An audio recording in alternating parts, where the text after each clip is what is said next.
बिस्मिल्लाहिर्रहमानिर्रहीम। अस्सलाम वालेकुम टू एवरीवन। कैसे हैं सब लोग? ठीक हैं। देखिए बेटा, आज हम लोग class 10th physics new book और उसका चैप्टर नंबर 14 है और लेक्चर नंबर 4 है। आज हम बेसिकली जो डिस्कस करने जा रहे हैं वो है एक्सपेरिमेंट टू स्टडी रिफ्रैक्शन।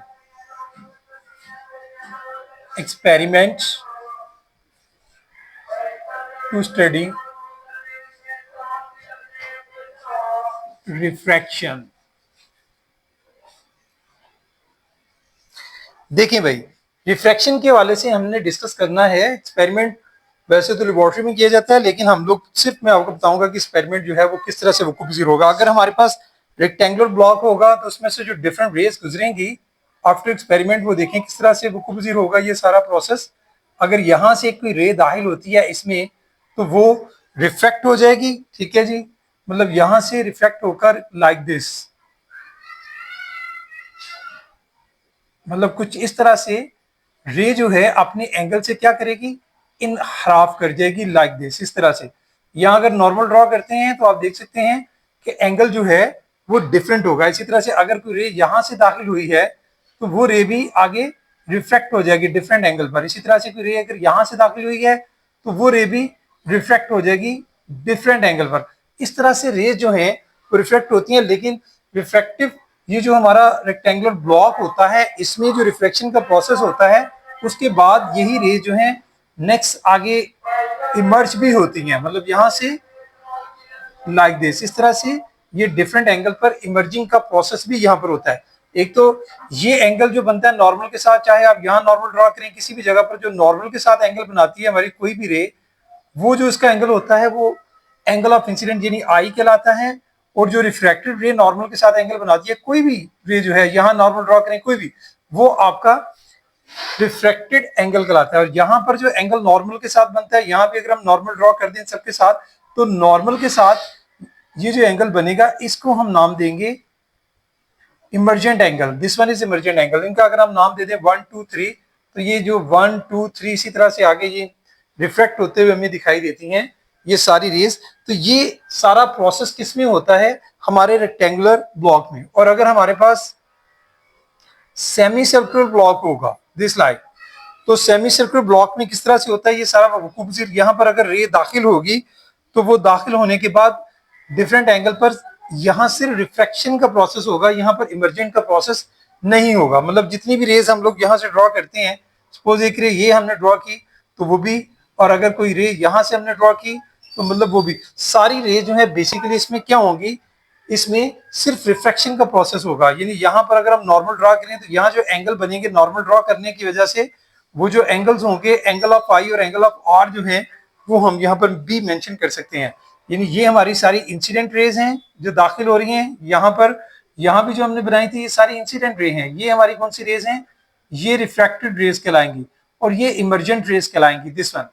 इसी तरह से यहाँ पर ये इंसिडेंट रे और ये जो आपकी रेज बाहर की तरफ निकल रही है ये सारी आपकी रिफ्रैक्टेड रेज कहलाती हैं। और एंगल जो इनके इन बिटवीन बनेगा नॉर्मल और इंसिडेंट रे के इन बिटवीन, वो एंगल आई कहलाता है। और यहाँ जो एंगल बनेगा रिफ्रैक्टेड रे और नॉर्मल के दरमियान, वो जो एंगल कहलाएगा वो हमारा एंगल कहलाएगा एंगल और, यानी एंगल ऑफ रिफ्रैक्शन। और तीसरा हम एक्सपेरिमेंट जो है वो अगर हम करते हैं, बेसिकली हम एक जो है प्रिज्म लेते हैं। तो प्रिज्म में क्या होता है कि प्रिज्म में ये प्रोसेस, ये भी हमने पीछे डिस्कस किया था, यहाँ से रे दाखिल होती है, या हम पिंस वगैरह लगाते हैं, जैसे मैंने आपको बताया था 2 पिंस लगाएंगे उसको एक ही सीध में, और यहाँ से जो प्रोसेस होगा पहले रिफ्रैक्शन होगी, उसके बाद यहाँ पर भी इमर्जिंग का प्रोसेस होगा। यानी यहाँ भी अगर आप नॉर्मल ड्रॉ करते हैं, यहाँ भी ड्रॉ करते हैं, ये जो है एंगल आई बनेगा और ये आपका एंगल आर होगा। और यहाँ पर जो है वो आपका क्या बनेगा, ये जो एंगल है ये इमर्जेंट एंगल यानी एंगल ई बनता है। इन्हीं को आगे आप पीछे की तरफ बढ़ा देते हैं, दिस एंगल आप पीछे की तरफ बढ़ाएं, और ये जो इमर्जिंग एंगल है इसको अगर पीछे की तरफ बढ़ाएं, यहाँ पर जो एंगल बनता है वो एंगल ऑफ डेविएशन होता है। बाकी हम लोग जो है सारा पीछे डिस्कस कर चुके हैं। इसका नाम आप रख सकते हैं कि ए बी सी, इसका नाम रख दें पी क्यू, ये यहाँ पर भी 2 डॉट्स लगा दें, ठीक है, यहाँ भी पिंस लगती हैं, ये आर एस, ठीक है। इसी तरह से आप इसको एंगल ऑफ डेविएशन है, इसके नाम दे दें ये नॉर्मल एन और एन डैश आप इसको दे सकते हैं, इसको आप एम और एम डैश। और इसी तरह से बाकी भी पॉइंट जो है इसको चलो जी का नाम दे दें, यहाँ इसको नाम ई दे सकते हैं, इसको एफ दे सकते हैं। मीन्स कि ये सारा प्रोसेस भी हम एक्सपेरिमेंटल वे में सारा कुछ करके देख सकते हैं। और इस तरह से हमारी जो डायग्राम है वो पेपर के ऊपर हमारी ड्रॉ होगी। मैं फिर से रिपीट कर रहा हूँ, ये इंसिडेंट रे होगी, ये रिफ्रैक्टेड रे है और ये इमर्जेंट रे है। इंसिडेंट रे जो नॉर्मल के साथ एंगल बनाती है उसको एंगल ऑफ इंसिडेंट बोलते हैं। जो रिफ्रैक्टेड रे नॉर्मल के साथ एंगल बनाती है उसको नाम देती है एंगल ऑफ रिफ्लेक्शन। और जो इमर्जेंट रे जो है वो जो नॉर्मल के साथ एंगल बनाएगी, दिस वन, इसको नाम देंगे इमर्जिंग। और यहां से यही पीछे की तरफ अगर एंगल बढ़ा दें और इंसिडेंट रे वाला, तो ये दोनों जहां पर मीट करती हैं पॉइंट जी पर, यहां पर जो एंगल बनता है उसको एंगल ऑफ डेविएशन का नाम दिया जाता है। ये सारा कुछ हम लोग जो है वो कर सकते हैं। ठीक है, ये मेथड जो है वो हम अप्लाई करके मटेरियल्स हमें जो रिक्वायर्ड होती हैं, लेजर लाइट हमें चाहिए होती है, प्रोटेक्टर, पेपर शीट चाहिए, पेंसिल, रूलर, और इसके साथ साथ हमें ब्लॉक्स, ये जो रेक्टेंगुलर हैं, ठीक है, हमारा सेमी सर्कुलर ब्लॉक है या फिर प्रिज्म, ये हमें सारे कुछ रिक्वायर्ड होता है। ठीक है, इसके बाद एक और एक्सपेरिमेंट है जिसको यहाँ डिस्कस किया गया है, वो भी डायग्रामेटिकली मैं आपको समझा देता हूँ।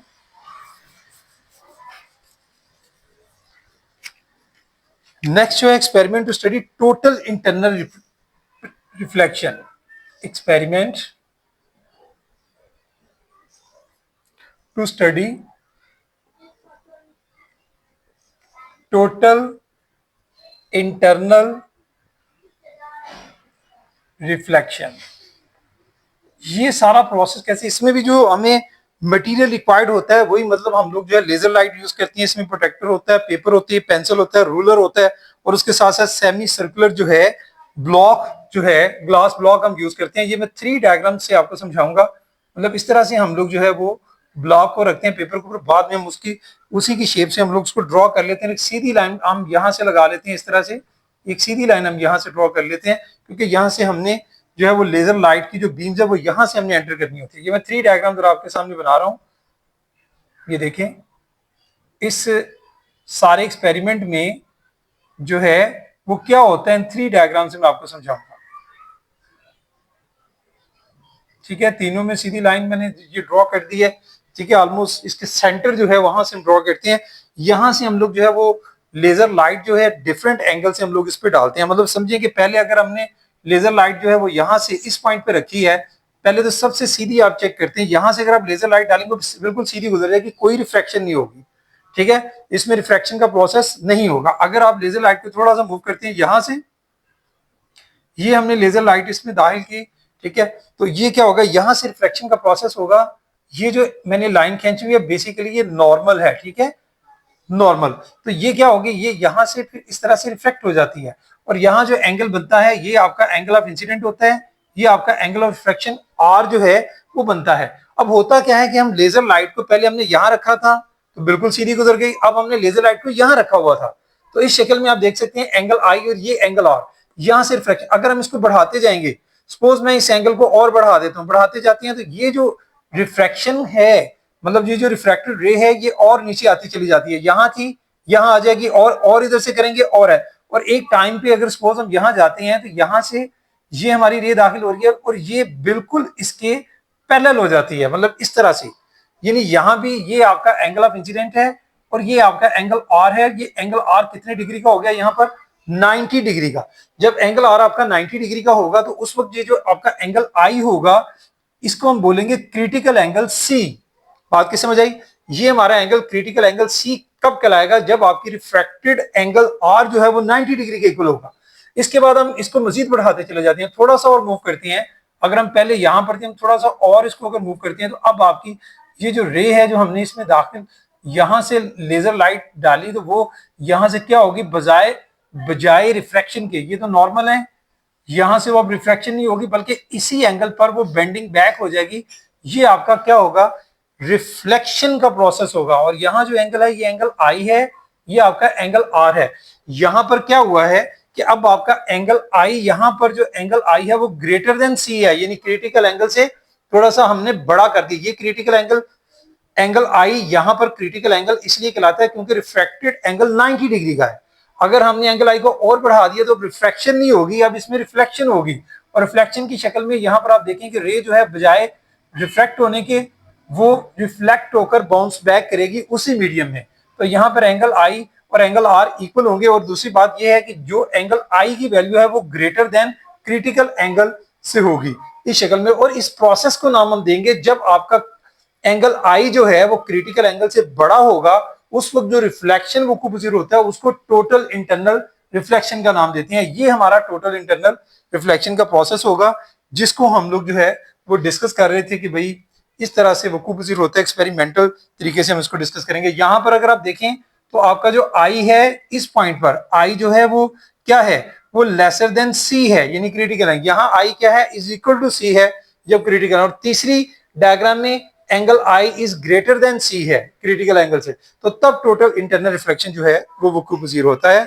मटेरियल्स वगैरह मैंने आपको बता दी, इसमें भी उसी तरह से वही चीजें रिक्वायर्ड हैं। एक छोटी सी एग्जांपल है जो हम डिस्कस करेंगे इसके बाद।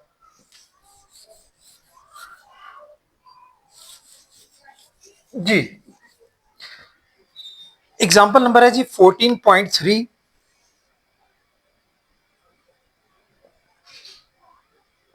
सबसे पहले डेटा बनाते हैं, हमें क्या क्या चीजें गिवन है। Find the value of critical angle, हमने क्रिटिकल एंगल फाइंड आउट करना है जी। यहां से क्रिटिकल एंगल जिसको हम सी से डिनोट करते हैं, ये हमने फाइंड आउट करना है। फॉर वाटर रिफ्रैक्टेड एंगल, हमें रिफ्रैक्टेड एंगल दिया हुआ है, रिफ्रैक्टेड एंगल जिसको हम किससे डिनोट करते हैं, स्मॉल आर से। वो कितना है, 90 डिग्री। क्रिटिकल एंगल के लिए हमेशा पीछे भी हम डिस्कस करके आ रहे हैं एक्सपेरिमेंटल फॉर्म को, जो एक्सपेरिमेंट को हमने डायग्रामेटिकली बोर्ड में डिस्कस किया है, उसमें हमने देखा था कि जब आपका एंगल आर 90 डिग्री होता है तो उस वक्त जो एंगल आई होता है वो क्रिटिकल एंगल सी के इक्वल होता है। ठीक है, अब रिफ्रैक्टिव इंडेक्स ऑफ वाटर दिया गया है यहां पर, रिफ्रैक्टिव इंडेक्स ऑफ वाटर वो हमारे पास जो है वो है जी 1.33। ठीक है, इसको चलें आप N1 से डिनोट कर लें। ठीक है, और and that of air, refractive index in air जो है, मैं जरा नीट कर दूं, ये N1 से डिनोट कर दें क्योंकि दो रिफ्रैक्टिव इंडेक्स यहां दिए गए हैं। एक ही दिया होता तो फिर हम सिर्फ N लिखते। अब दूसरा वो एयर का दिया गया, रिफ्रैक्टिव इंडेक्स ऑफ एयर, वो उसको हम N2 से डिनोट कर देंगे। वो कितना है जी, वो हमारे पास 1 है। अब हमने करना क्या है, स्नेल्स लॉ हमने यहां पर अप्लाई करना है। वो आपको याद होना चाहिए कि N1 sine I is equal to N2 sine R के इक्वल होता है। सोल्यूशन में जाएं, एज वी नो डैट, या सीधा सीधा अगर लिखना है तो बाय स्नेल्स लॉ भी लिख सकते हैं, by Snell's law. Snell's law के मुताबिक मैंने क्या फॉर्मूला आपको बताया कि N1 sine I is equal to N2 sine R, ये हमारे पास फॉर्मूला होगा। यहां पर आप देखेंगे, अब हम वैल्यूज पुट करने जा रहे हैं। हमारे पास N1 की वैल्यू कितनी है, N1 जो है वो हमने देखे अभी जो है हमने यहां पर, वो है 1.33। और साइन आई जो है, आई यहां पर क्या होगा, वो क्रिटिकल एंगल सी के इक्वल होगा क्योंकि साइन आर 90 डिग्री है। तो पहले तो आप यहां मेंशन करें कि भाई जब आपका साइन यानी आर जो है जब आपका इक्वल टू 90 डिग्री है तो देन आपका जो आई होगा वो इक्वल सी के होगा। ठीक है जी, इनकी वैल्यूज पुट कर लें तो यहां पर ये बन जाएगा N1 यानी sine C is equal to N2, और साइन आर की जगह पर क्या आ जाएगा हमारे पास, यानी साइन 90 डिग्री। और साइन 90 डिग्री अगर आप कैलकुलेटर से वैल्यू निकालेंगे तो ये 1 की इक्वल होती है। तो यहां से आप इसको लिख सकते हैं कि sine 90 degree is equal to 1। तो फिर ये क्या बन जाएगा, ये हमारे पास बन जाएगा N1 sine C is equal to N2 multiply by 1। ठीक है, यानी हमारे पास आ रहा है N1 sine C is equal to N2। Find out हमने क्या करना है, फाइंड आउट हमने करनी है सी की वैल्यू। पहले तो आप N1 को दूसरी तरफ ले जाएं। ठीक है, N1 जो है वो आपका क्या है जी, यहां लिखें हम, हमारे पास ये बनेगा sine C is equal to N2 divided by N1। ठीक है, अब यहां से आपने चूंकि फाइंड आउट क्या करना है, सी फाइंड आउट करना है। वैल्यूज देखिए हमारे पास N1 N2 की दोनों वैल्यूज हैं, दोनों की वैल्यूज यहां पर पुट करें। ठीक है, N1 की वैल्यू जो है वो हमारे पास क्या है 1.33। ठीक है, और N2 की वैल्यू क्या है, वो है 1। तो यहां लिखें जी बाय पुटिंग वैल्यूज, तो साइन सी हमारे पास इक्वल आता है 1 डिवाइडेड बाय 1.33। ये वैल्यू हमारे पास आ रही है साइन सी की, लेकिन चूंकि हमने फाइंड आउट क्या करना है, हमने फाइंड आउट करना है सी, तो साइन को दूसरे रो ले जाएंगे तो साइन इनवर्स में कन्वर्ट हो जाएगा।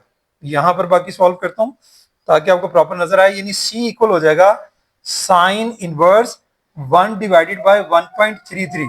अब आपने साइन इनवर्स की वैल्यू निकालनी है, पहले 1 को 1.33 पे डिवाइड कर लें, ठीक है, और उसका आपने साइन इनवर्स निकालना है। साइन इनवर्स यानी 1 डिवाइडेड बाय 1.33, आंसर आता है मेरे पास 0.7518। मैं इसको लिख सकता हूँ 0.